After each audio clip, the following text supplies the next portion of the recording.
មិនថាសត្វអ្វីនោះទេគឺសម័យនេះគឺគេតែងតែចិញ្ចឹមបានទាំងអស់មិនថាឡើយកលាតឬមួយជីងចក់ឬមួយក៏ចង្រិតឬមួយក៏ត្រីអីនោះទេហើយនេះផងដែរគឺជាកសិដ្ឋានចិញ្ចឹមជីងចក់មួយកន្លែងសម្រាប់នារីដែលខ្លាចជីងចក់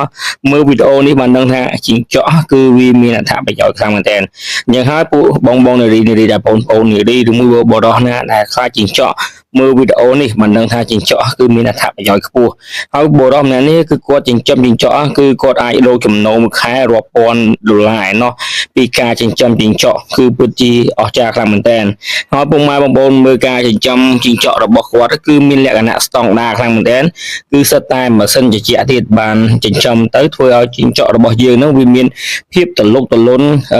មានទម្ងន់ធំហើយថ្លឹងលក់បានត្រូវពេញថ្លៃតែម្ដងហើយមើលគាត់យកជីងចក់មកខ្វានឹងដៃ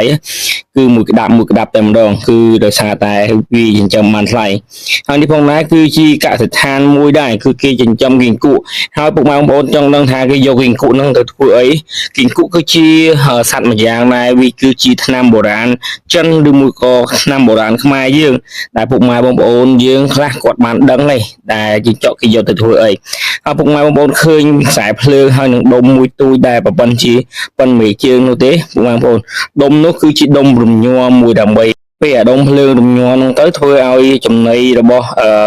សត្វនេះហ្នឹងបងប្អូនគីងគក់ហ្នឹងវាលោតអញ្ចឹងហើយបានគីងគក់វាដឹងថាហ្នឹងគឺជាចំណីបើសិនជានៅនឹងមួយកន្លែងទេ